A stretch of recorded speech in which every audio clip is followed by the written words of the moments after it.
Hello আমার প্রিয় বন্ধুরা, তোমরা সবাই কেমন আছো? আশা করি ভালো আছো। আমিও ভালো আছি।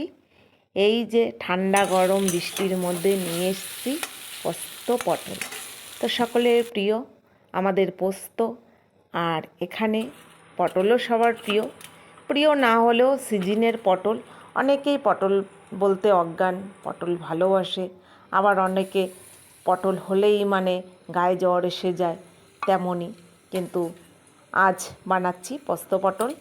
আমি পোস্তটাকে ভিজিয়ে রেখেছিলাম একটু গরম জলে ভিজিয়ে রাখলে খুব তাড়াতাড়ি পেস্ট হয়ে যায়, তাই শিলপাটাতেই হোক আর মিক্সার মেশিনেই হোক। তো আমি শিলপাটায় যাচ্ছি না। এখানে দুটো পেকে যাওয়া লঙ্কা, কাঁচা লঙ্কার থেকেই দুটো পেকে গেছে, সেই লঙ্কা নিয়ে নিয়েছি।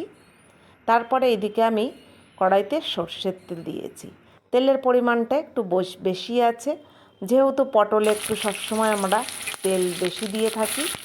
আর পটলটাকে আমি দোফালা করে নিয়েছি, যেমনটা আর কি আমরা পটল ভাজা খাই, একটু পটলের গাঁটা চেঁচে চেঁচে নিয়ে সেইভাবে পটলটাকে কেটেছি। আর পটলটা যদি আমি খোসা ছাড়িয়ে দিতাম তাহলে কিন্তু একদম নেতিয়ে পড়তো, মানে একদম ঝিমানো ঝিমানো ভাব, তাহলে ঠিক ভালো লাগতো না। সেই কারণে আমি একটু পটলটা কেটে নিয়ে এখানে নুন হলুদ দিয়ে দিয়েছি, দিয়ে ভালো করে একটু নেড়ে নিয়ে নিবু আছে এটাকে পটলটাকে ভাজতে হবে। আর এই পটলটা একদম ছটফটা, খুব 5-7 মিনিটের মধ্যে এই জিনিসটা হয়ে যায়। শুধু একটু গুছিয়ে নিতে যতটুকু সময় লাগে, পটল ভাজা করতে আর কত টাইম লাগে। যাই হোক, পটলটাকে দেখো ভালো করে ভেজে নিচ্ছি, বেশ লাল লাল করে ভাজা হয়ে গেছে। যেভাবে আমরা আর কি রোজ পটল ভাজা খাই সেইভাবে পটলটাকে ভেজে নিতে হবে। আর এই যে পোস্তটাকে পেস্ট করে রেখেছিলাম সেটাকে দিয়ে দিলাম, সেটাকে দিয়ে আরেকটু নেড়ে নিতে। এবার যে যেমন খায়, কেউ যদি মনে করে যে আমি হালকা ভেজে নেব সেরকমভাবে খেতে পারে, আবার কেউ যদি মনে করে যে আমি একটু ভালো করে ভেজে নেব সে সেইভাবে খেতে পারে।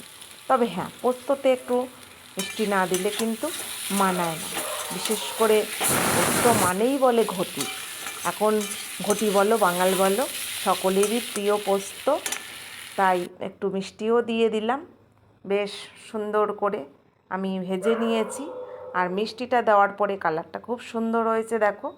এবার আমি নামিয়ে নিচ্ছি।